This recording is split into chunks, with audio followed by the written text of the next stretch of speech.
Buenos días. La palabra de hoy se llama no hagáis tesoros en la tierra. Jesucristo era un hombre muy dispuesto, su amor por las personas lo impulsaban a ayudarlos y nunca perdió el espíritu evangelizador, gracias a que fue fiel a Jehová mientras estuvo en la tierra. Vino a ser responsable de la salvación eterna para todos los que le obedecen. Además, por cuanto él mismo ha sufrido, al ser puesto a prueba, puede ir en socorro de los que estamos siendo puestos a prueba. En Juan 12:49 dice, no he hablado de mi propio impulso, sino que el Padre mismo me ha dado mandamiento en cuanto he de decir y qué he de hablar. Jesús también puso en práctica con sus discípulos lo que había aprendido en el cielo.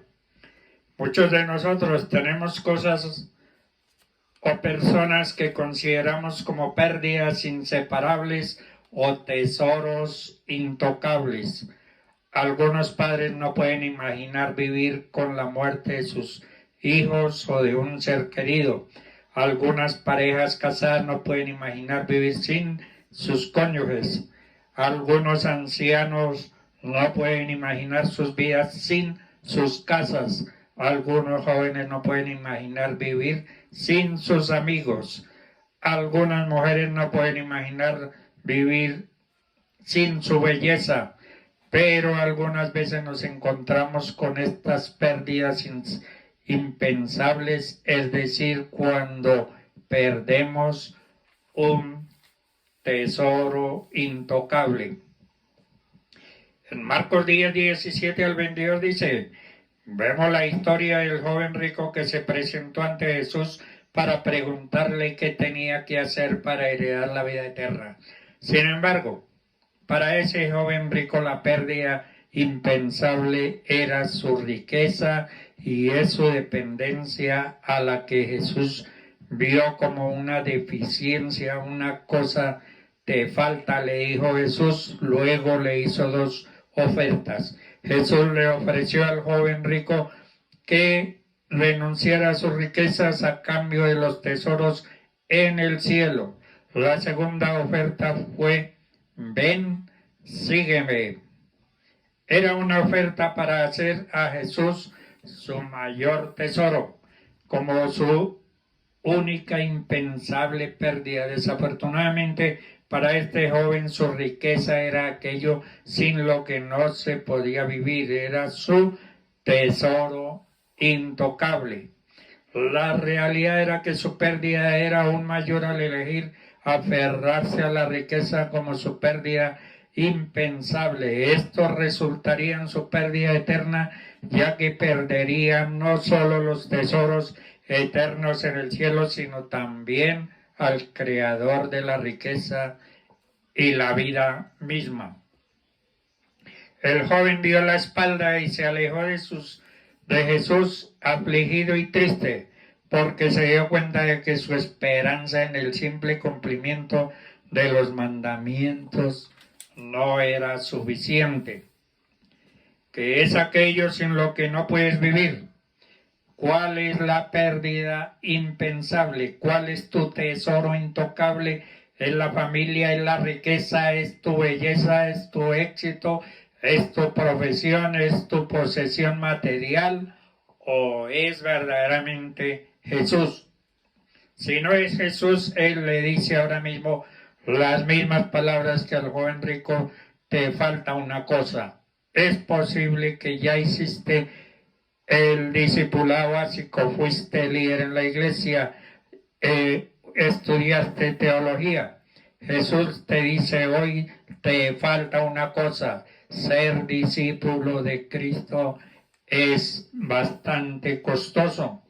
En Lucas 14:33 dice: así pues cualquiera de ustedes que no renuncia a todas sus posesiones no puede ser mi discípulo.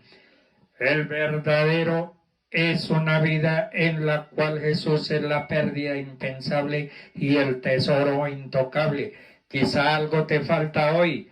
Tenemos que ir a los hospitales a visitar a los enfermos, ir a las cárceles a visitar a los presos, ir a sanar a los quebrantados de corazón, a liberar a los cautivos, dar vista a los ciegos, liberar a los oprimidos y evangelizar, animar al caído. En Marcos 16, 14 al 20 dice: finalmente se apareció a los 11 mismos, estando ellos sentados en la mesa, y les reprochó su incredulidad y dureza de corazón, porque no habían creído a los que habían visto resucitados. Y les dijo: id por todo el mundo y predicad el evangelio a toda criatura. El que creyere y fuere bautizado será salvo, mas el que no creyere será condenado. Y estas señales seguirán a los que creen en mi nombre: echarán fuera demonios, hablarán nuevas lenguas, tomarán manos en las serpientes, y si bebieren cosas mortíferas no les hará daño. Sobre los enfermos pondrán sus manos y sanarán. Y les dijo: id por todo el mundo y predicad el evangelio. A la hora de enseñar, Jesús también puso en práctica lo que había aprendido. Jesús instó a sus discípulos a acumular tesoros en el cielo. En Mateo 6:19 dice: no os hagáis tesoros en la tierra, donde la polilla y el orín corrompen y donde los ladrones minan y hurtan, sino haceos tesoros en el cielo, donde ni la polilla ni el orín corrompen y donde ladrones no minan ni hurtan. Jesús sabía que quienes respondían a su mensaje tenían muchos problemas, pues eran personas imperfectas. Por eso se compadecía de ellos y les enseñaba. En Marcos 6:34 dice: se estremeció por ellos porque eran como ovejas sin pastor, y comenzó a enseñarles muchas cosas. Nos queda mucho por aprender del ministerio de Jesús. En Marcos 16, del 14 al 20 dice: finalmente se apareció a los 11 mismos, estando ellos sentados a la mesa, y les reprochó su incredulidad y dureza de corazón, porque no habían creído a los que le habían visto resucitado, y les dijo: id por todo el mundo y predicad el evangelio a toda criatura. Y el que creyere y fuere bautizado será salvo, mas el que no creyere será condenado. Y estas señales seguirán a los que creen: en mi nombre echarán fuera demonios. Antes de su ascensión, el Señor Jesucristo mandó a sus discípulos que fueran por todo el mundo predicando el evangelio a toda criatura, haciendo discípulos de todas las naciones. En Hechos 1:8 dice: pero recibiréis poder cuando haya venido sobre vosotros el Espíritu Santo, y me seréis testigos en Jerusalén, en toda Judea, en Samaria y hasta lo último de la tierra. El Señor enfatizó en repetidas ocasiones que el evangelio debía ser predicado hasta el último rincón de este mundo. Sabemos por experiencia que es fácil perder esta visión misionera con facilidad.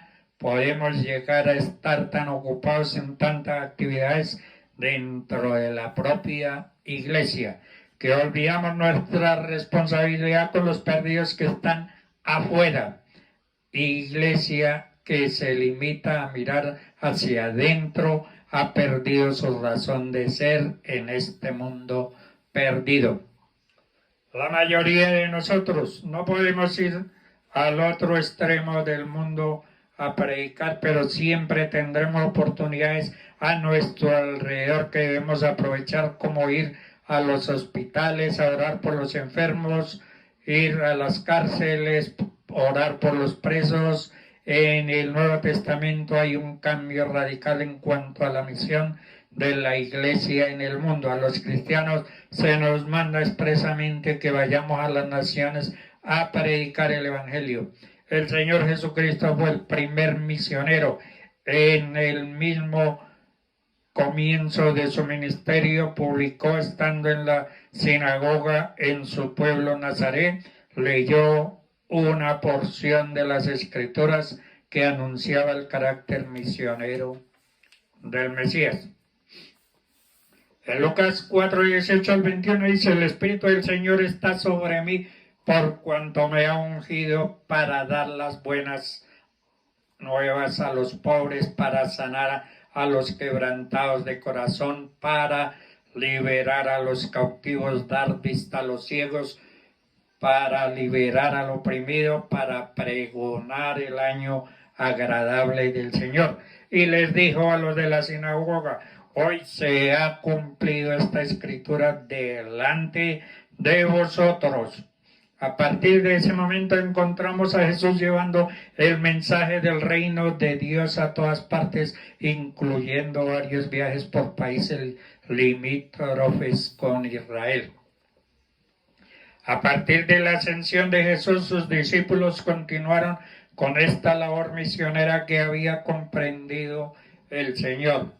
Las últimas instrucciones que el Señor Jesucristo dio a sus discípulos antes de ascender al cielo fueron que debían quedarse en Jerusalén hasta que recibiesen al Espíritu Santo, y que solo después debían ser testigos suyos hasta lo último de la tierra.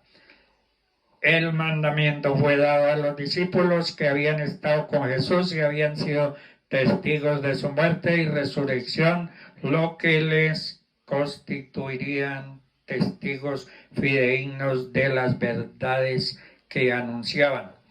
Este mandamiento no se limitaba exclusivamente a los apóstoles, sino a cualquier discípulo de Jesús que previamente haya llegado a tener una relación personal con él, identificándonos con su muerte en la cruz y viviendo la realidad de una nueva vida por el poder de su resurrección. Él ha decidido enviar a sus seguidores y hacer discípulos a todas las naciones. Dios nos llama a través de sus redimidos. Por lo tanto, el aceptar o rechazar a un predicador del Evangelio implica necesariamente aceptar o rechazar al Dios mismo.